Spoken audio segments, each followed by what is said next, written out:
నమస్తే. మనము భగవద్గీతని ప్రస్తుత పరిస్థితుల్లో శ్రవణం, మననం, నిధిధ్యాస, చివరికేంటి సత్యం ఎలా గ్రహించాలి అనేటువంటి విషయంగా మనము మాట్లాడుకుంటున్నాము. ఆల్మోస్ట్ ఆల్ 18వ చాప్టర్ ఎండ్ చాప్టర్కి వచ్చాము. ఏంటిది? మోక్ష సన్యాస యోగం. ఫస్ట్ది ఏంటి? అర్జునుడిది విషాద యోగం. ఎందుకు అసలు విషాదం? ఎందుకు? నేను జీవత్వం అనేటువంటి భావమే విషాదమప్ప, అంతకంటే విషాదం లేదు. మరి మనం చేయాల్సిన సాధన ఏంటి?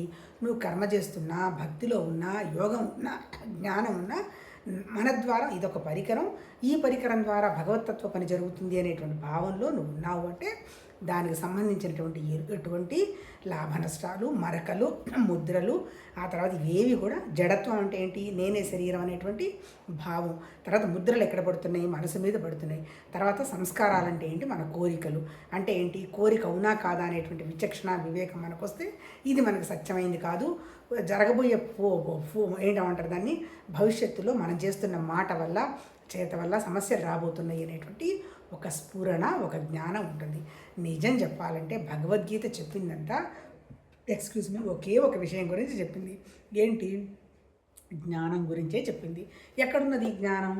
ఆ తర్వాత ఇప్పుడు భగవద్గీత చెప్పింది ఏంటి? ఇప్పుడు కొంచెం ఒక వారం బట్టబ్బా తిరుపతి, కడప, విజయవాడ అన్నీ పిచ్చి పిచ్చిగా తిరిగి కాకపోతే ఏంటంటే ఇప్పుడు నేను ఆ విషయాన్ని మీకు చెప్పదలుచుకున్న కారణం ఏంటంటే, ఎటువంటి పరిస్థితుల్లో కూడా సత్సంగ్ ఆగల. సత్సంగ్ అంటే ఏంటి? సత్ సంగ్ అంటే ఏంటి? భగవతత్వంతో కొంతసేపు అయినా మనలోకి మనం ఉండడం. చాలామంది అంటుంటారు కదా, వన్నెస్, యునైట్, కేంద్రం అని. అవన్నీ ఉన్నది మన దగ్గరే.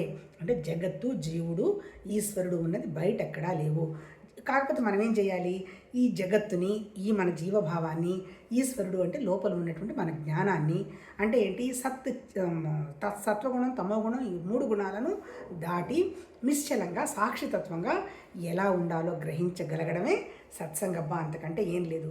దాన్నే చాలామంది నీ కాన్షియస్నెస్ ఇవాల్వ్ అవ్వాలి. కాన్షియస్నెస్ ఆఫ్ ఇవల్యూషన్ అంటే ఏంటి? నీ నాలెడ్జ్ పెరగాలి. మన దగ్గర నాలెడ్జ్ లేదా? ఉంది. ఎందుకు లేదు? చీమ కూడా నా జ్ఞానం ఉంది. చీమ దగ్గర నుంచి, చెట్టు దగ్గర నుంచి మనందరికీ జ్ఞానం ఉంది. కానీ ఏ జ్ఞానం ఉంది? చీమకి పంచదార జ్ఞానం, దాన్ని దాచిపెట్టుకోవడం వరకు జ్ఞానమే ఉన్నది. మన జ్ఞానం ఎలా ఉంది? నా శరీరం, నా పిల్లలు, నా ఆస్తులు, నా హంగామా, నేను అనేటువంటి అహంకారానికి సంబంధించినటువంటి జ్ఞానం ఉంది. భగవద్గీత చెప్పింది ఏంటి? నీ అహంకారానికి, మమకారానికి కారణం ఏంటి? జస్ట్ నీ జీవభావం. నీ జీవభావాన్ని తొలగించుకోవటాన్ని నువ్వు ప్రపంచాన్ని పరికరంగా వాడుకోవాలి. తర్వాత నీ దగ్గర ఉన్నటువంటి జ్ఞానాన్ని కూడా పరికరంగా వాడుకొని, ఈ 3 లేవు, ఉన్నది ఒకటే స్థితి అనేటువంటి విషయాన్ని నువ్వే గ్రహించాలి. చాలామంది అనుకుంటారు, నీ కండిషన్ ఎలా ఉంది? కండిషన్ ఒకళ్ళు చెప్పక్కర్లా. కండిషన్, మన కండిషన్ మనకు తెలుస్తుంది. ఎలా తెలుస్తుంది? నాకు ఏ ఆలోచనలు వస్తున్నాయి, నేను ఎక్కడికన్నా వెళ్ళినా ప్రతి చోట హాయిగా, ఆనందంగా, ఏదన్నా అవకాశం వస్తే భగవతత్వం మేనిఫెస్ట్ అవుతుంది అనేటువంటి భావంలో ఉండడం జరిగిందా? లేకపోతే వాళ్ళిట్లా వీళ్ళిట్లా అని వాళ్ళని వేరియేషన్ చేస్తూ నేను వేరు, వాళ్ళు వేరు అనేటువంటి భేదభావంలో ఉన్నామా అనేది మన మనసుని మనం పరిశీలించుకోవాలి. నిజం చెప్పాలంటే భగవద్గీత చెప్పింది ఏంటి? పాప పుణ్యాల గురించి మాట్లాడలా, స్వర్గ నరకం గురించి మాట్లాడలా. ఏం చెప్పింది? నీ దగ్గర ప్రకృతితో తయారైనటువంటి నీ దగ్గర 3 గుణాలు ఉన్నాయి. ఈ 3 గుణాలు ఏంటి? సత్వగుణం, తమోగుణం, రజోగుణం. సత్వగుణ త్యాగం, రజోగుణ త్యాగం, తమోగుణ త్యాగం అనేమో ఇప్పుడు మనం త్యాగం గురించి 18వ చాప్టర్లో మాట్లాడుకుంటున్నాం. కర్మయోగంలో ఏం చెప్పాడు? సత్వగుణ కర్మ, రాజయోగి యొక్క రజోగుణం వాడి కర్మ, తమోగుణం వాడి కర్మ అన్నాడు. భక్తి, సత్వగుణం భక్తి, రజోగుణం భక్తి, ఆ తర్వాత యోగి యొక్క భక్తి. అంటే ఏంటి? చెప్పదలుచుకుంది ఏం లేదబ్బా. నిజంగా నేను ఒక విషయం అయితే 100% నేను వాళ్ళకి చాలా కృతజ్ఞతలు చెప్పాలనుకుంటా. ఎందుకంటే మనం ఏ స్థితిలో ఉన్నామో వాళ్ళది కూడా అదే. అంటే ఏంటి? నిజం చెప్పాలంటే భగవతత్వ శక్తి ఏదైనా ఉంటే కదా వాళ్ళు చూడటానికి. వాళ్ళు ఏమన్నారు? నీ మనసుతో కానీ, నీ బుద్ధితో కానీ, నీ ఇంద్రియాలతో కానీ నువ్వు పరమాత్మతత్వాన్ని చూడలేవు. ఎందుకు చూడలేవు? అది ఒక వండర్ఫుల్ ఎనర్జీ. నీకు కనపడుతున్న ప్రతిదీ ఆ ఎనర్జీలో నుంచి వచ్చింది. మన వాళ్ళు అంటారు కదా, ప్రకృతి కోపం వచ్చింది. ప్రకృతి అంటే ఎవరు? మారుతూ ఉన్న ప్రతిదీ ప్రకృతే. మన జీవత్వం ప్రకృతే, చెట్టు ప్రకృతే, కొండ ప్రకృతే, పంచభూతాలు ప్రకృతే. కాకపోతే ఇక్కడ చెప్పినటువంటి ఒక చిన్న ట్విస్ట్ ఏంటంటే, మహానుభావుడు పరమాత్మతత్వం శక్తి యొక్క, భగవతత్వం శక్తి యొక్కలో నుంచే ప్రకృతి అంతా వ్యక్తమైంది. ఈ ప్రకృతిలో 2 గుణాలు ఉన్నాయి. ఏమేంటి? ఒకటి ఇప్పుడు భూమి ఉంది, భూమిని ఉదాహరణ తీసుకుందాం. భూమి అంటే ఏంటి? క్యాజువల్గా ఏదో భూమి మొక్కలేస్తాం వస్తుంది అనుకుంటాం. కానీ అక్కడ మనం భూమిని ఎలా చూస్తాము? భూమాత అని చూస్తాం. భూమాత అంటే ఎవరు? నేల దవ్వుతుంటే జనక మహారాజుకి సీతాదేవి కనపడింది. సీతాదేవి వెళ్ళి మన రామచంద్రుడిని వివాహం చేసుకుంది. వాళ్ళు ఉత్తర భారతదేశం నుంచి దక్షిణ భారతదేశానికి వచ్చారు. కొన్ని వేల సంవత్సరాలు జీవించారు, తర్వాత వెళ్ళిపోయినారు. కాకపోతే ఏం చేశారు? శ్రీరామచంద్రుడు ఎలా జీవించాడు? తండ్రి మాట కాదనలా, బ్రదర్స్ని ఇబ్బంది పెట్టలా, భార్యని ఇబ్బంది పెట్ట భార్యని ఇబ్బంది అంటే ఏం చేస్తాడు? రాజ్యం పరిపాలించేటప్పుడు రాజ్యం ఎలా రామరాజ్యం అన్నారు. రామరాజ్యం అంటే ఏంటి? ఒక అబద్ధం కానీ ఒక వ్యవహారం కానీ ఉండకుండా ఉండే విధంగా ఆయన పరిపాలన చేశాడు. అంటే ఏంటి? ఇప్పుడు మనమేం చేయాలి? మనమేం చేస్తాం? నార్మల్గా పూజ చేస్తాం, ఆరాధన చేస్తాం. ఎందుకు? మన లక్షణం అది. కాబట్టి ఇక్కడ పూజలు ఆరాధన కాదు మనం చేయాల్సింది, వాళ్ళకు ఉన్నటువంటి గుణాలని మనం అలవాటు చేసుకోవాలి. ఇప్పుడు చెల్లెళ్ళు అక్కలో ఉంటారు, కొంచెం స్వార్థం చూపించాము. ఎందుకు స్వార్థం? ఎన్నాళ్ళు ఏమైంది అని అనుకుంటే ఏం టెన్షన్ ఉండదు. మళ్ళీ అసలు ఎందుకు వస్తున్నాయి ఇవన్నీ? భూమి తత్వంలో ఎంతసేపటికి అనుమానం అబ్బా, అనుమానం అనుమానం అనుమానం. అంటే ఏంటి? అవతల వాళ్ళు మన గురించి ఏమనుకుంటారో, మన గురించి తక్కువగా అనుకుంటారేమో అనేటువంటి ఒక అనుమానం. మరి ఈ అనుమానాన్ని ఎలా పోగొట్టుకోవాలని భగవద్గీత చెప్పింది? ఉదారంగా ఉండు. ఎప్పుడైతే నువ్వు ఉదారంగా ఉంటావో నీకు అనుమానమే లేదు. ఎందుకు? నువ్వు ఒక శక్తితో ఉన్నావు.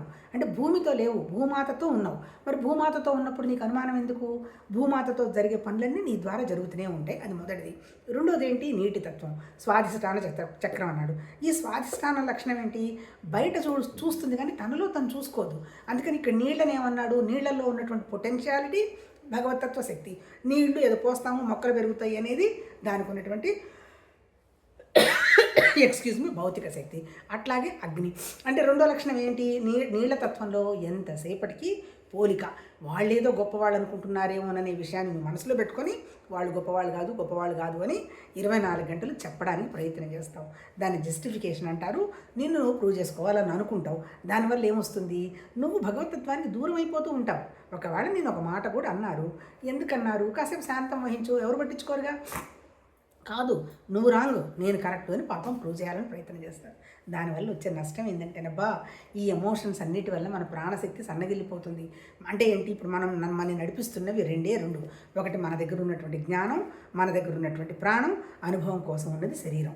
ఎట్లయితే ఈ 3 ఉన్నాయో అట్లాగే పరమాత్మ తత్వ సృష్టిలో ఏమున్నాయి? టైము, స్పేసు, ఆబ్జెక్టు దాటిన స్థితి భగవతత్వ స్థితి. స్పేస్ ఏంటి? ఒక ఖాళీ అయిన దాంట్లో నుంచి ఒక చలనం వచ్చింది. చలనం అంటే ఏంటి? ప్రాణం. ఎప్పుడైతే ప్రాణం వచ్చిందో కాలం ఏర్పడింది. అంతే కదా. పుడితే కదా మనం ఇప్పుడు పుట్టినప్పుడు పుట్టంటాం. ఈ పుట్టుక మా నామము రూపాలు లేనటువంటి ఎక్కడి నుంచి వచ్చాయి ఇవన్నీ? ఈ పుట్టుక నామం రూపాలు నిర్వికల్పమైనటువంటి ఒక స్థితిలో నుంచి వచ్చాయి. అంటే ఏంటి? కంటికి కనపడుతున్న ప్రతిదీ ప్రకృతి. అందుకని ఇప్పుడు భగవతత్వంలో వచ్చిన ప్రకృతికి ఏం పేర్లు పెట్టారు? బ్రహ్మాండం అన్నాడు. బ్రహ్మాండం, విరాట్, ఆ తర్వాత అంతర్యామి, హిరణ్య గర్భ అని మళ్ళీ 4 పేర్లు పెట్టారు. హిరణ్య గర్భ అంటే మన నిరాకారంగా ఉన్నటువంటి ఒక శక్తి. ఆ అంతర్యామి అంటే ఏంటి? మనకు వస్తున్నటువంటి ఆలోచనలు. ఎక్కడ? మనకి కాదు, భగవతత్వంలో. మూడోది ఏంటి? మూడోది వచ్చి హిరణ్య గర్భ, అంతర్యామి. నెక్స్ట్ లాస్ట్లో వచ్చేది ఏంటి?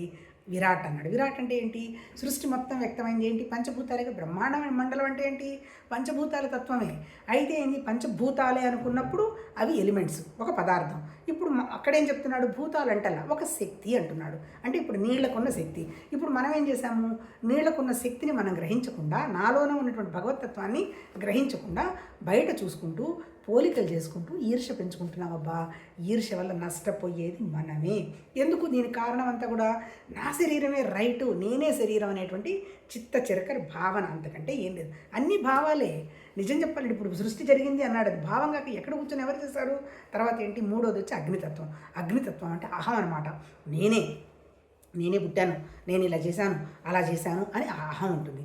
చివరికి ఏమవుతుంది? కొద్ది గొప్ప భగవతత్వ సాధనలో మొట్టమొదటి భూమితత్వానికి ఏం చెప్పాడు? ఉద్దారం పెంచుకో. రెండో దానికి ఏం చెప్పాడు? ఇంకొంచెం నీ ఎక్స్పాండ్ అవ్వు, నీ మనసుని, నీ లోకల్ నువ్వు చూసుకో. మూడో అగ్నితత్వానికి ఏం చెప్పాడు? నీ అహాన్ని తగ్గించుకో. ఎట్లా తగ్గించుకుంటావు? ఇప్పుడు వారం రోజులైంది, వారం రోజుల్లో భగవంతుడి దయ వల్ల సత్సంగం కాగల. ఇప్పుడు విపరీతంగా కోల్డ్ ఫీవరిష్గా అనిపిస్తోంది. అయినా సరే హాయిగా 2 ఊతప్పాలు తిన్నాను. మరి ఊతప్పాలు తిన్నప్పుడు నోట్లో నుంచి భగవతత్వ విషయం మాట్లాడుకోవడానికి తప్పేంటి? ఈ సత్సంగం ఎవరికి? మన కోసమే. మనకంటే నేను వేరే వాళ్ళకి చెప్తున్న దానికోసం కాదు. నాలో నేను అట్లీస్ట్ ఒక 1 అవర్ ఉండగలుగుతా, అంతే కదా. నాకు బయట ప్రపంచం కనపడదు, జీవభావం కనపడదు, జగత్తు కనపడదు, నాలో ఉన్నటువంటి పరమాత్మ తత్వశక్తి గురించి కూడా నాకు తెలియదు. లోపల నుంచి మాట వస్తుంది, భగవతత్వానికి సంబంధించిన విషయమే.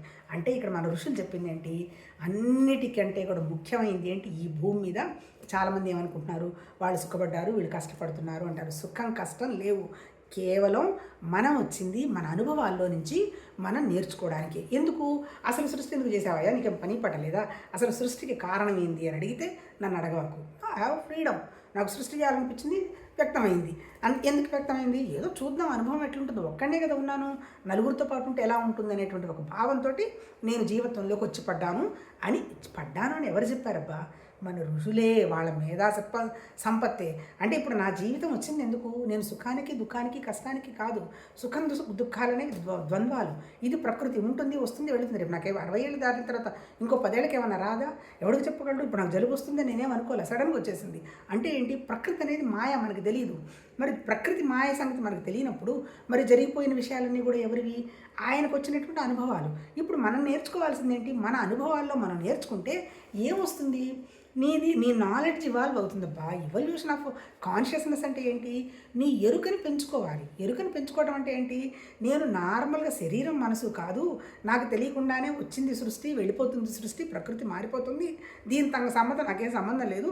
కాకపోతే పరమాత్మ తత్వమే అనుభవం కోసం ఉంది అంటున్నారు కాబట్టి నేనే దైవత్వం, అన్ని చోట్ల దైవత్వమే.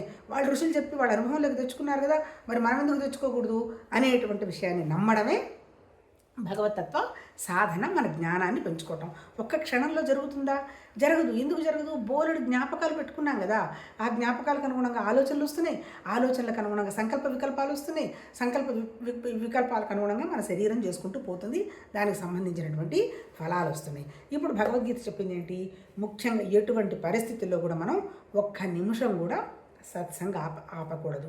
మన ఇవాల్వ్ అవ్వడానికంటే ఏంటి, ఇవాల్వ్ అవ్వలేదు నీకు ఎట్లా తెలుస్తుంటుంది, నువ్వు దేనికైనా రియాక్ట్ అయ్యావనుకో నీ మనసు పనిచేస్తుంది. ఏదైనా ప్రూవ్ చేసుకోవడానికి ప్రయత్నం చేస్తున్నావు, మనసు పనిచేస్తుంది. నేనే కరెక్ట్ అని చెప్పడానికి పనిచేస్తున్నావు, మనసు పనిచేస్తుంది. ఆ తర్వాత ఏంటి, అది కావాలి ఇది కావాలని కోరుకుంటున్నావు, మనసు పనిచేస్తుంది. వాళ్ళిట్లా వీళ్ళిట్లా అని అంటున్నావు, మనసు పనిచేస్తుంది. ఎందుకు, జగత్తులోటి అతుక్కొని పోయినావు, నీ జీవత్వ భావంలో అతుక్కొని పోయినావు. కానీ నువ్వు జగత్తు కాదు, జీవత్వం కాదు, నీ లోపల ఉన్నటువంటి ఈశ్వర శక్తి, ఈశ్వర జ్ఞానాన్ని, ఈ రెండు వాటిని నువ్వు వాడుకుంటూ, నిజంగా చెప్పాలంటే అంటే ఉపయోగించుకుంటూ, దేన్ని, జగత్తుని జీవత్వాన్ని నువ్వు ఇవేవి కాదు అనేటువంటి స్థితికి ఎలా చేరాలి అనేటువంటి విషయాన్ని మన మహానుభావుల భగవద్గీతలో ఋషులు చెప్పడం జరిగింది. వాళ్ళు తిప్పి చూసిన వాళ్ళకి అందిన విషయాలు ఏంటి, సో సృష్టి చెప్పాడు కదా ఏంటి, నిరాకారమైనటువంటి హిరణ్య గర్భ, ఆ తర్వాత అంతర్యామి, ఆ తర్వాత ఇంకోటి ఏంటి విరాట్ లాగా బ్రహ్మాండం అంతా వ్యక్తమైంది అన్నాడు. తర్వాత మన సృష్టి ఎట్లా వ్యక్తమైంది, మనకొచ్చి నామరూప క్రియలు అన్నాడు. ఏంటి నామరూప క్రియలు, ఎందుకు వచ్చాయి నామరూప, నాకు ఎందుకు వచ్చింది ఈ పేరు, హాయిగా ఉన్నాను, నీకు అవసరం లేదు, వెళ్ళిపోవచ్చు కదా, కానీ తెలియదు. ఈ నామరూప క్రియలకు కారణం అజ్ఞానం, అంతే కదా. ఏంటి అజ్ఞానం, నేనే శరీరం, నేనే ప్రాణం, నేనే మనసు, నాకే కష్టాలు, నాకే సుఖాలు, నేనే గొప్ప అనేటువంటి భావమే అజ్ఞానం. ఇప్పుడు మన భగవతత్వ సాధన ఏంటి, మన నామరూప క్రియలను దాటిపోవాలి, టైము స్పేసు ఆబ్జెక్ట్ని దాటిపోవాలి. ఇవన్నీ దాటిపోతే మనం ఎవరం, ఈ నామరూప క్రియలకు పేర్లు ఏం పెట్టాడు, మళ్ళీ విశ్వం అన్నాడు. విశ్వం అంటే ఏంటి, ప్రకృతి అంతా విశ్వమే, చెట్టు చేమ గుడ్డు గోడ అంతా విశ్వమే, వ్యక్తమైన ప్రతిదీ విశ్వమే. ఆ విశ్వం తర్వాత ఇంకో పదమే వాడాడు, తేజస్సు అని వాడాడు. తేజస్సు ఎవరు, మనమే తేజస్సు. తేజస్సు అంటే ఏంటి, ఒక జ్ఞానమే, అంతే కదా. ఇప్పుడు నేను చెప్తున్నాను అంటే ఏదో కొద్ది గొప్ప జ్ఞానం ఉంటేగా నోట్లోంచి కర్మేంద్రం పనిచేస్తోంది అంటే ఏంటి, తేజస్సు అంటే జ్ఞానం, విశ్వం తేజస్సు. ఆ తర్వాత ఇంకోటి ఏం చెప్తాడు, ప్రత్యేగాత్మ అన్నాడు, ఇది ప్రజ్ఞ అన్నాడు. ఎక్కడుంది ప్రజ్ఞ, నీ లోపల ఉన్నటువంటిదే ప్రజ్ఞ. అంటే అంతే కదా నామరూప క్రియలు. ఇప్పుడు ఈ నామరూప క్రియలకు మళ్ళీ ప్రకృతికి ఏం పేరు పెట్టారు, ఎన్నో కాన్సెప్ట్స్ చెప్పినా మన వేదాల్లో ఉపనిషత్తుల్లో వేదం అంటే తెలుసుకోవటం.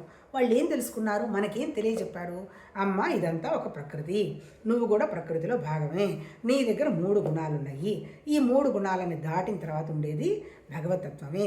ఈ 3 గుణాలు నువ్వు ఎందుకు దాటలేకపోతున్నావు, నాది అనేటువంటి ఈ శరీర జీవభావంతో తాధ్యాత్మ్యం చెందున్నావు. ఇప్పుడు నువ్వు చేయాల్సిందేంటి, ఈ జీవభావంతో తాధ్యాత్మ్యం చెందటం మానేసి నా దగ్గరే ఆ జ్ఞానం, ఈశ్వర జ్ఞానం, భగవతత్వ జ్ఞానం ఉంది కదా అనేటువంటి విషయంగా నువ్వు తాధ్యాత్మ్యం చెందుతూ పోతే నీకు సత్యం అవగాహన అవుతుంది అని నిజం చెప్పాలంటేనబ్బా ప్రతి చాప్టర్లో చెప్పింది కాన్సెప్ట్ ఇదే. నిజంగా వేరే ఏం చెప్పాల. ఇప్పుడు ఎట్లా చెప్పాడు? ఫస్ట్ ఏం చెప్పాడు? అర్జునుడి విషాద యోగం అన్నాడు. దేనికి విషాదం? అర్జునుడి భావం ఏంటి? నాది జీవం, ఈ చుట్టూ ఎదురుగా యుద్ధానికి వచ్చిన వాళ్ళంతా నా బంధువులు, నేను చచ్చిపోతే వాళ్ళంతా చచ్చిపోతారు, నాకు యుద్ధం అక్కర్లేదు, నా బంధువుల్ని నేను చంపలేను. అది ఎందుకు వచ్చింది? జీవభావం వల్ల వచ్చింది. ఇప్పుడు భగవాన్ ఏం చెప్తున్నాడు? అరే నువ్వెవరు నాయన ఇక్కడ చంపటానికి, చావడానికి? నీ దగ్గర ఆత్మ అంటే ఏంటి? నిజం చెప్పాలంటే జ్ఞానం అబ్బా. నీ జ్ఞానానికి చావు పుట్టుకలు లేవు. మరి చచ్చేది పోయేది ఎవరు? నువ్వు తయారు చేసుకున్నటువంటి, నీ భావంతో తయారు చేసుకున్నటువంటి నీ శరీరమే. శరీరం అంటే ప్రకృతి, అది అణువు మారుతూనే ఉంది, దాన్ని నువ్వు ఆపలేవు. కాకపోతే నువ్వేం చేయాలి? నేను ప్రకృతిని కాదు, నా దగ్గర ఆ దివ్యత్వ శక్తి ఉంది అనేటువంటి విషయాన్ని మనసులో పెట్టుకొని ప్రకృతితోటి నువ్వు ఆడుకోవటం మొదలుపెట్టు, నేర్చుకోవటం మొదలుపెట్టు. ఏమైనా నేర్చుకోవాలి? నీ దగ్గర ఉంది నేర్చుకోవడానికి ఏముంది?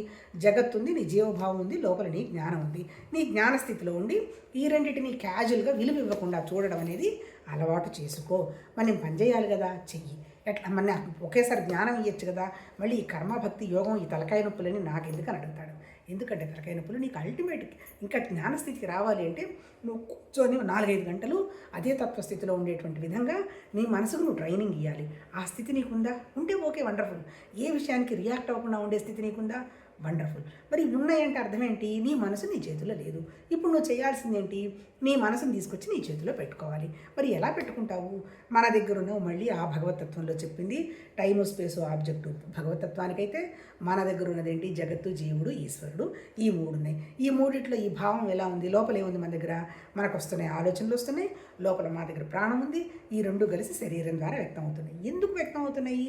అనుభవం కోసం అబ్బా. అందుకని మనం ఏం చేయాలి? ప్రతి అనుభవంలో నేర్చుకుంటే థ్యాంక్ గాడ్ నాకు మంచి అనుభవం వచ్చింది, నేను ఐఎమ్ మూవింగ్ అనుకుంటా. ఇప్పుడు 6 వారం బట్టి తిరుగుతున్నాము. ఈ వారంలో ఒక్కసారైనా మనసు రియాక్ట్ అయిందా? వేరే వాళ్ళని భేదభావంతో నేను చూడడం జరిగిందా? వెళ్ళింది డిఫరెంట్ పీపుల్. వాళ్ళని ఏమన్నా నువ్వు భేదభావంతో చూసావా? చూడలేదు. మానసిక స్థితి ఆల్మోస్ట్ ఆల్ నువ్వు చైతన్య స్థితిలో కొద్దో గొప్ప నువ్వు ఉంటున్నట్టు లెక్క. ప్రతి క్షణానికి నీకు రియాక్షన్ వస్తుంది, మాటలో చిన్నదానికి కోపం వస్తుంది. నువ్వు ఎలా ఉన్నావు? ఉన్నావులే, నువ్వు మాత్రం అంత బాగున్నావు. ఎందుకు అది అవసరమా? ఆ బాగున్నాను ఒక మాట అనేసా ఇట్స్ బరాబర్ అయిపోతుంది కదా. కానీ అలా ఉండదు. ఎందుకు? అవతల వాళ్ళంతా మన ఏదో అనుకుంటున్నారేమోనని. నిజంగా ఈ భూమి మీద మనల్ని చూసుకునే శక్తి మనకి లేదబ్బా. బయట ఏం చూస్తాము? భ్రమ ఏంటంటే అవతల వాళ్ళందరూ మనని చూస్తున్నారేమో, మన గురించి అనుకుంటున్నారేమో అని పిచ్చి భ్రమలో ఉంటాం. అది ఎప్పుడు తెలుస్తుంది నీకు? స్వాధిష్టాన చక్రంలో ఈ పోల్చుకోవటం ఆగిపోయిన తర్వాత, ఈర్ష్య పట్టం ఆగిపోయిన తర్వాత, అయ్యో పొరపాటు పడ్డానే, నాలో నేను చూసుకుంటే నాకు ఇంత ఆనందం ఉంది కదా అని అప్పుడు గ్రహిస్తాం. అహం ఎప్పుడు పోతుంది? అహంలో ఏంటి? వస్తూనే దేనికి వచ్చాం మనం? వస్తూనే భయం, కోరిక, అంతే కదా. వస్తూనే ఏడుస్తాంగా, భయం కదా. కోరిక ఏంటి? పాలు తాగడానికి వెళ్ళిపోతాం కదా. అంటే ఏంటి? ఈ భయం, కోరిక ఎలా ఉంటుంది మనకి? వీటిని మనం పెంచుకుంటూ పోతాం చచ్చిపోయేంతవరకు. ప్రతిదానికి భయం. చిన్నప్పుడు కొన్ని విషయాలకు మనకు భయం ఉండదు, ఎవరేమనుకుంటున్నారో మనకు బాధరేషన్ ఉండదు. ఆ తర్వాత మనకు జబ్బులు వస్తాయనే భయం ఉండదు, రిలేషన్స్ ఏమైనా దెబ్బతింటాయేమో అని భయం ఉండదు. వయసు పెరిగే కొద్దీ ఇంకా మనకి భయం, కోరిక పెరిగిపోతూనే ఉంటుంది. ఇప్పుడు భగవతత్వ సాధనలో ఏంటి? ఈ భయం, కోరికలో నుంచి బయటపడి కొద్దో గొప్ప దానికి మన వాళ్ళు అనుష్ఠానం చెప్పారబ్బా. భూతత్వానికి ఉదారంగా ఉండు, దానం చెయ్యి. ఎందుకు? జడత్వం. ఇప్పుడు నీకు 18వ చాప్టర్లో చెప్పే మోక్ష సన్యాస యోగంలో మొట్టమొదటిది ఏంటి? దానం. అంటే ఏంటి? నువ్వు పవిత్రం కావాలంటే నీ దగ్గర 3 లక్షణాలు ఉండాలి. యజ్ఞం, దానం, తపస్సు అన్నాడు. దానం చెయ్యి. దానం అంటే ఏంటి? మిగిలిపోయిన అన్నం, పాత చీరలు కాదు, వాళ్ళకి ఏది అవసరం అవుతుందో కనుక్కొని అది ఇవ్వడానికి ప్రయత్నం చేయడం దానం. అది సత్వగుణ దానం అంటాడు. దాని నుంచి నువ్వేమి ఆశించవు. భగవతత్వంగా నువ్వు ముందుకెళ్తావు, ఇచ్చిన వాళ్ళు కూడా ముందుకెళ్తారు. తర్వాత రజోగుణంకి వచ్చేటప్పటికి ఏంటి? రజోగుణం కూడా దానం కిందకే వస్తుందేమో. తమో గుణంలో తపస్సు. తపస్సు ఏంటి? మనం పరిశీలించుకోవాలి, ఇది కరెక్టా కాదా, ఈ ఆలోచన, ఈ భాష మారాల్సిన అవసరం ఉందా లేదా అని తపస్సు. యజ్ఞం, మన కోసం మనం ఏమి చేసుకోం, అంతా భగవతత్వ భావనే, అందరు బాగుండాలనేటువంటి భావం మన మనసులో ఉండడం యజ్ఞం. అంటే ఏంటి? మన మనసు శుద్ధి కావాలంటే యజ్ఞం, తపస్సు, దానం, ఈ 3 ఉండాలని 18వ చాప్టర్లో చెప్పాడు. ఇప్పుడు ఇంత మనం మాట్లాడుకుంటున్నది ఏంటి? మూడోది ఏమనుకున్నాము? మణిపూరక చక్రం, భయం, కోరిక. 4 వచ్చి హృదయ స్థానానికి వస్తాం. హృదయ స్థానం అంటే ఏంటి? స్పర్శ, వాయువు. అది మనకేం కనపడదు, కానీ మంచి గాలి వస్తుంది. మనం ముక్కుతోటి మల్లెపూల వాసన భలే వచ్చింది అనుకుంటాం. అలాగే చెడ్డ వాసన వచ్చింది. ఏంటంటే ఇక్కడ చెడ్డ వాసన అంటాం. అనుభవం అంటే అదేనబ్బా, ఇంకా వేరే ఎక్కడో ఏదో వస్తుందని అనుభవం కాదు. మన మనసు మంచి ఆలోచనలు చేసి మంచి పని చేస్తున్నప్పుడు మన మనసు నిశ్చలంగా, నిర్వికల్పంగా, వండర్ఫుల్గా ఉంటుంది. అది అనుభవం. తర్వాత మనం ఏదైనా నెగటివ్గా మాట్లాడినా, నెగటివ్ పని చేసినా దుఃఖపడుతుంటాం. అది నెగటివ్ అనుభవం. అంటే ఏంటి, దాన్ని అనాహత చక్రం స్పర్శ అన్నాడు. అప్పుడేంటి, ఇప్పుడు మనకి మూడో దాంట్లో మనకి ఏమర్థమైంది, అన్నిటికీ మూలం నా అహం, నేను అనుకున్నాను పిచ్చిదాన్ని. మొట్టమొదటి దానికి ఏం చెప్పాడు, దానం చేయి. రెండో దానికి ఏం చెప్పాడు, ఒక యంత్రాన్ని పెట్టుకో. రెండో దానికి నీళ్ల తత్వం కదా, హాయిగా పుష్కరాలకి పో, నలుగురితో కలువు, వాళ్ళ దగ్గర నుంచి జ్ఞానాన్ని గ్రహించు, వాళ్ళ దగ్గర నుంచి ఎనర్జీ గ్రహించు, నీ దగ్గర ఉన్నటువంటి ఎనర్జీ జ్ఞానాన్ని పంచు. అప్పుడు ఏం చేస్తావు, నీలోకి నువ్వు చూసుకుంటూ మొదలు పెడతావు, ఈర్ష్య పోతుంది, పోలిక పోతుంది. మూడోది ఏంటి, అగ్నితత్వం, అహం కదా. ఇప్పుడు ఈ రెండు చేసిన తర్వాత అప్పుడు మన ఋషులు ఏం చెప్పారంటే, ఒక విగ్రహాన్ని పెట్టుకో. విగ్రహం అంటే ఏంటి, దాన్ని ఏమంటారు, మన శ్రీచక్రం అంటే, తర్వాత ఆదిత్య చక్రం అంటే, అంటే ఏంటి, మన సూర్యభగవానుడి దృష్టిలో పెట్టుకుని నువ్వు పూజ చేస్తే అక్కడ ఎక్కడైతే ఏ శక్తి అయితే ఉందో ఆ సూర్యభగవాను దగ్గర శక్తి పూజ చేస్తున్నందువల్ల మనకు వచ్చి చేరుతుందబ్బా. ధ్యానం చేస్తే ఎవరికో ఏదో రాదు, మనకే శక్తి పెరిగి సత్యం అసత్యం అనే విషయాన్ని మనం గ్రహిస్తాము. అంతకంటే ఏం లేదు. ఎప్పుడైతే మనం గ్రహించామో, బాబోయ్ ఇన్నాళ్ళు నేనే గొప్పని ఉర్రూతలు కానీ ఇదంతా ఏమీ లేదు, ఒక చిల్లిబడ్డ పడవలో కూర్చున్నాను, ఈ ప్రకృతి అనేది జస్ట్ పడవ, ఓ చిన్న చిల్లిబడిందంటే ఈ పడవ వెళ్ళి ఏ మూల పోతుందో ఎవరికి తెలియదు, నాదంతా ఏం లేదు, నా దగ్గర ఉన్నది కూడా భగవతత్వమే అనేటువంటి విషయం నాకు అవగాహన కావడలేదు, నా దగ్గర ఉన్నదాన్ని నేనే గ్రహించాలి అని అప్పుడు ఆధ్యాత్మిక సాధనకి మొదలు పెడతాం. ధ్యానం చేస్తావా, నిష్కామంగా కర్మ చేస్తావా, ఆ తర్వాత మనసును ఉపయోగించుకుంటూ యోగం చేస్తావా, ఉన్నదంతా ఒకటే అనేటువంటి విషయంగా జ్ఞానస్థితిలో నిలబడతావా అనేవి 4 మార్గాలు. ఈ మార్గాలు కూడా ఎందుకు, నీలో ఉన్నటువంటి భగవతత్వాన్ని నువ్వు గ్రహించడానికే. ఎక్కడ ఏమీ లేదు, స్వర్గం నరకాలు వాళ్ళు చెప్పలే. నువ్వు చేయాల్సింది ఏంటి, నీ దగ్గర ఉన్నదాన్ని నువ్వు గ్రహించావు అంటే 100% భేదభావం పోతుంది. ఇందులో పెద్ద సైన్స్ కూడా ఏముందబ్బా, మనకి భేదం ఎక్కడైతే లేదో మనసు ప్రశాంతంగా ఉంటుంది. నేను వేరు వాడు వేరు అనుకున్నప్పుడల్లా మనకి బాధే ఉంటుంది, అంతకంటే ఇంకేం ఉండదు. జరిగిపోయిన విషయాలను చూసుకో, దుఃఖమే ఉంటుంది, జరగబోయే విషయాలను చూసుకో, బాధే ఉంటుంది. అంటే అవి రెండు ప్రకృతి. జరుగుతున్న విషయాల్లో పోల్చుకో, బాధే ఉంటుంది. అలా కాకుండా 100% నేనే భగవతత్వం అనేటువంటి భావంలో ఉన్నావు అంటే నీ మనసుకి ఎలాంటి చిరాకు ఉండదు. అప్పుడు నువ్వు నిశ్చలంగా నిరాకారంగా కొద్దిసేపు అయినా నువ్వు గ్రహించడం అనుభవాల్లోకి తెచ్చుకోవటానికి మొదలు పెడతాం.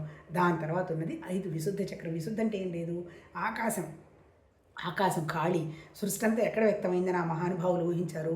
ఈ ఖాళీని దాటినటువంటి చైతన్యం, భగవతత్వ శక్తి స్థితి ఉన్నది.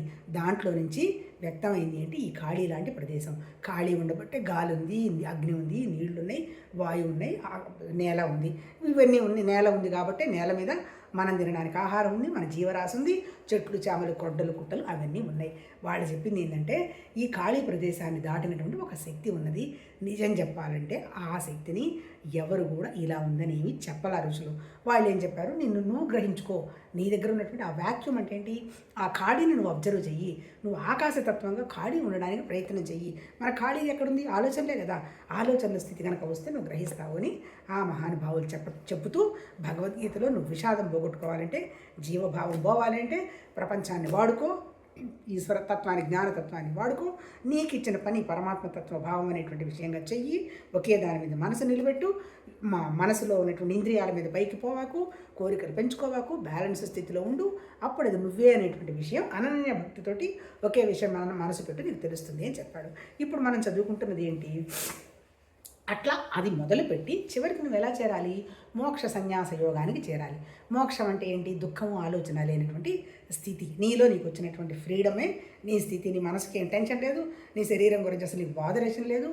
దాటిన స్థితి నా దగ్గరే ఉందనేటువంటి భావంలో నువ్వు 24 గంటలు ఉంటే నువ్వు దేన్ని చూసి భయపడక్కర్లేదు, ఏది కావాలని కోరుకోవట్లేదు. ఎందుకు, అత్యున్నతమైనది నీ దగ్గర ఉన్నది, అదే జ్ఞానం.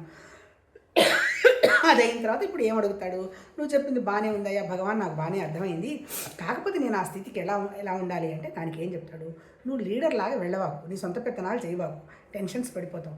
అందుకని ఏం చెప్పాడు, శాస్త్రము, గురువాక్యము, వాటి మీద శ్రద్ధ, పెద్దవాళ్ళు చెప్పినటువంటి విషయాన్ని నువ్వు ఆచరించుకుంటూ పోయినావు అంటే నీ మనసు మీద ఎలాంటి మరకలు పడవు. మా అమ్మ చెప్పింది నేను చేశాను, మా అమ్మమ్మ చెప్పింది నేను చేశాను, మా గురువుగారు చెప్పారు, నేను ఏమి పెద్ద అవసరం లేదు, పొద్దున్నే ధ్యానం చేస్తే చాలు, విగ్రహారాధన అక్కర్లేదన్నారు, మనకి ఎలాంటి మరకలు పడతాయి.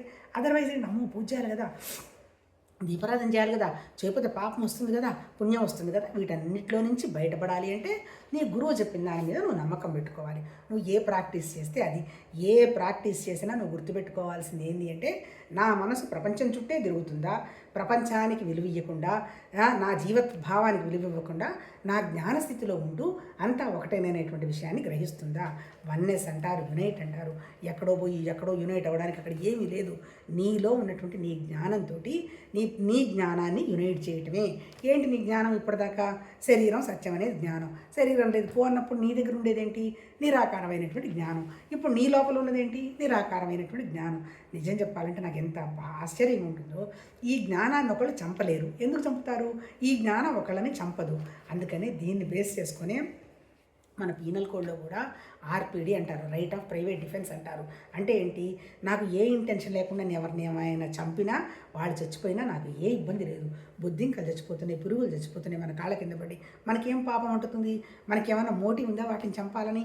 అంటే ఏంటి? నీ భావము భగవతత్వ భావంలో ఉన్నప్పుడు నీకు ఎలాంటివి అంటవని ఆ మహానుభావులు చెప్పారబ్బా.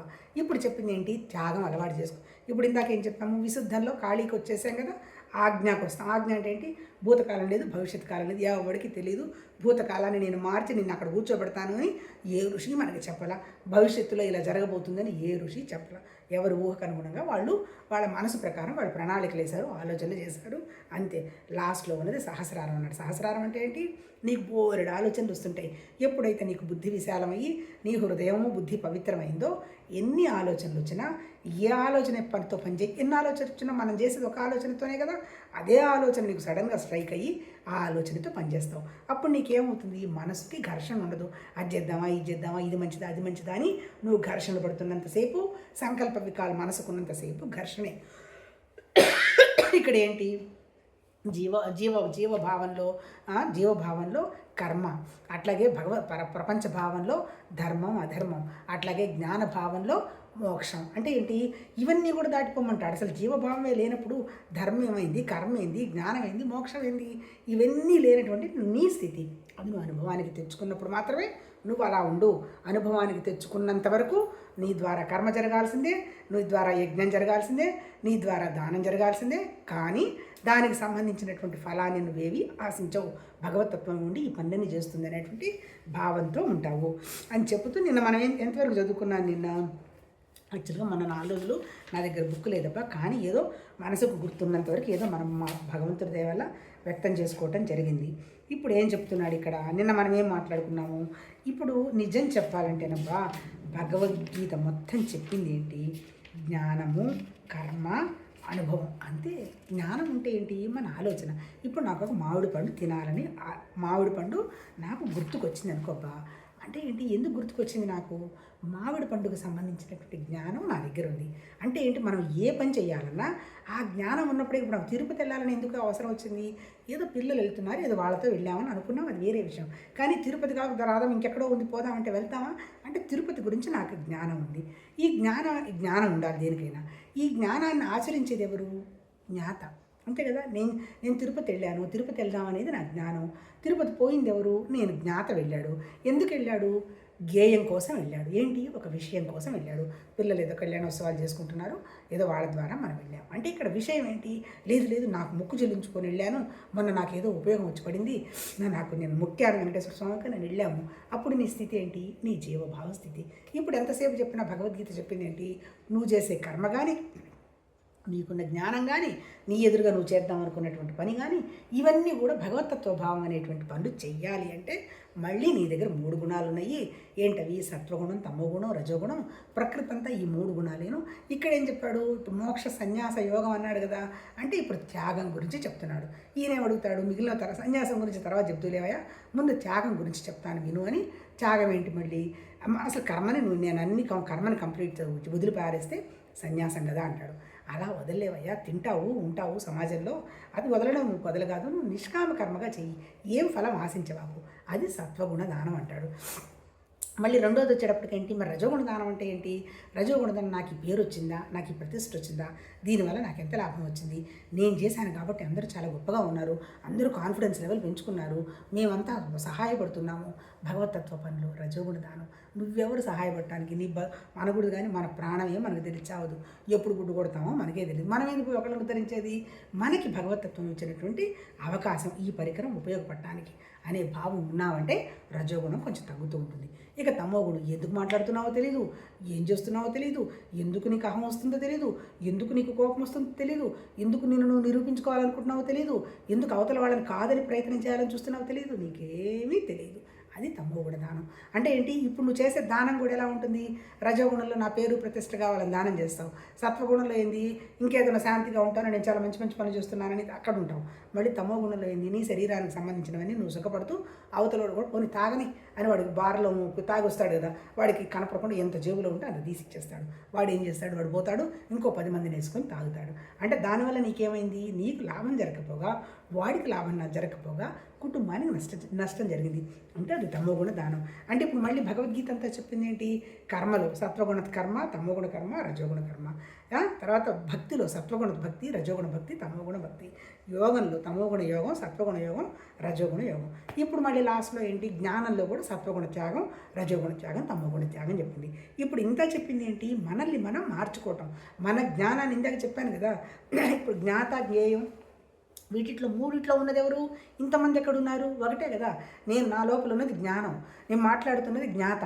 లేదు ఎందుకు మాట్లాడుతున్నాను? ఏదో నాకు అర్థమైందిలే, చెబితే బాగుంటుందిలే, ఇది నేను సత్సంగం అనుకుంటున్నానులే అని చెప్తున్నది విశేషం. మళ్ళీ ఈ మూడు ఎక్కడున్నాయి? మన దగ్గరే ఉన్నాయబ్బా. అదే యునైట్. అంటే ఏంటి? ద్వంద్వాలు లేవు, మనం కానిది ఏమీ లేదు. ఇప్పుడు నా ప్రాణం పోయిందనుకోండి, ప్రపంచం ఎక్కడుంది? ఈ భగవద్గీత ఎక్కడుంది? హైదరాబాద్ ఎక్కడుంది? లేవు. అంటే ఏంటి? ఉన్నదేంటి? ఒకటే. ఒకటంటే అల్టిమేట్ ఏంటి? జ్ఞానమే ఉంది. ఏంటి? నేను శరీరం కాదు, ప్రాణం కాదు, ప్రపంచం కాదు, నేను భగవతత్వం అనేటువంటి జ్ఞానస్థితికి నువ్వు వెళ్ళేటువంటి ప్రయత్నమే మనకి మన ఋషులు చెప్పారు. దాన్నే సనాతన ధర్మం అన్నారు, దాన్నే జ్ఞానకాండ అన్నారు. కాకపోతే వేదాల్లో కర్మకాండ కూడా చెప్పారు. ఆ కర్మకాండ మన ఏ స్థితికి తీసుకెళ్ళాలి? ఈ జ్ఞానస్థితికి తీసుకెళ్ళాలి. ఎప్పుడైతే నువ్వు ఆ జ్ఞానస్థితిలో ఉంటావో అప్పుడు ఏమంటాడు? నువ్వే ఆల్రెడీ ఉన్నావు. ఎందుకు? ఇప్పుడు నీకు అదంటారే సిద్ధి అంటుంటారు కదా, సిద్ధించున్నదే నువ్వే భగవతత్వం.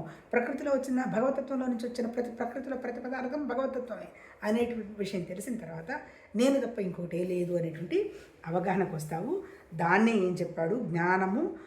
జ్ఞానము గేయము జ్ఞాత అని చెప్తూ మళ్ళీ అక్కడ కూడా కర్త కారణం క్రియ అని చెప్పాడు. అంతే కదా. పనిచేయడానికి ఒక మనిషి ఉండాలి, అనుభవించడానికి ఒక భోక్త ఉండాలి. ఎందుకు చేస్తున్నాము? ఏదో ఒక ఇష్టం కోసం చేస్తున్నాము. ఆ పదార్థాలు ఉండాలి. అందుకే ఏ కార్యం చేసినా 5 ఉండాలని చెప్పాడు. ఏంటవి? 5లో మన శరీరం అధిష్టానం ఉండాలి, 2 చేసేవాడు ఉండాలి, 3 ఇంద్రియాలు ఉండాలి, 4వది ఏంటి? ఇచ్ఛ అంటే ఇష్టం అనమాట, ఎందుకు చేద్దాం అనుకుంటున్నాను అనేటువంటి విషయంగా ఉండాలి. 5వది ఏంటి? దైవం అంటాడు.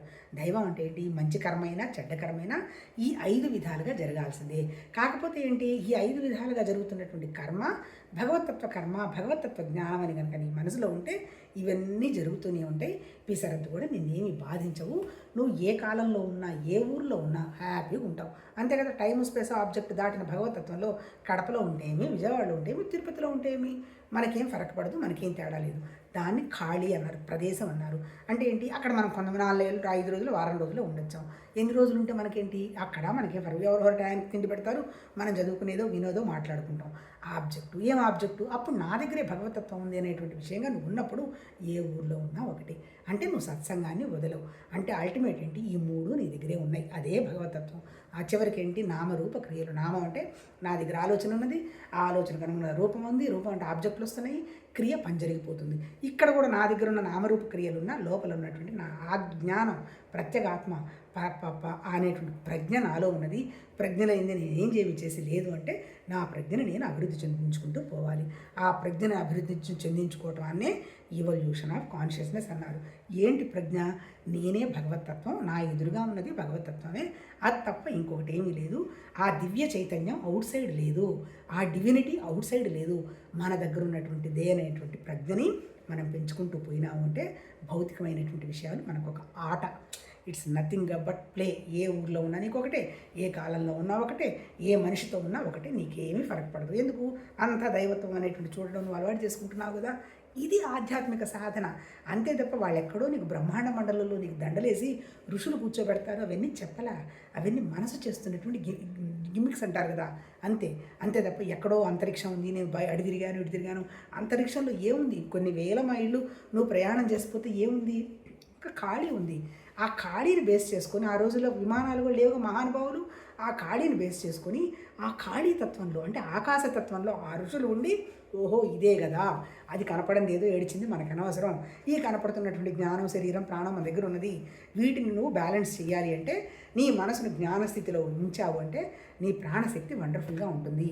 అంటే ఎమోషన్స్ కనుక లేవు అంటే నీ ప్రాణం హాయిగా ఆరోగ్యంగా శాంతిగా ఉంటుంది. ఎమోషన్స్ లేకుండా ఉండాలి అంటే నీ దగ్గర ఉన్నటువంటి మానసిక శక్తి నేను శరీరం కాదు అనేటువంటి విషయాన్ని దాని మీద పెట్టినప్పుడు నువ్వు ఈ ప్రాణాన్ని మనసుని కలిపి క్రియ కోసం పనిచేసేటప్పుడు ఆ క్రియ జస్ట్ అనుభవం. ఆ అనుభవం కూడా నీకు పని లేదు, అనుభవంలో కూడా నువ్వేమి ఆశించడం. కానీ అనుభవాలు వస్తాయి, ప్రకృతి కదా, ఇది మారకుండా ఉండదు కదా. వచ్చిన ప్రకృతి ప్రతిదీ కూడా భగవతత్వంలో భాగం అని నువ్వు చూడటం మొదలు పెడితే ఎక్కడో ఆకాశంలో 360 degrees పైన ఉండి ఈ చిన్నగా జరుగుతున్నవన్నీ కూడా ఇవన్నీ ఏమీ లేదులే బా చూస్తూ పోతావు. అదే చివరికి ఉండాల్సినటువంటి మన స్థితి. అబ్బా చూద్దాం, రేపు నెక్స్ట్ కంటిన్యూ చేద్దాం. నమస్తే.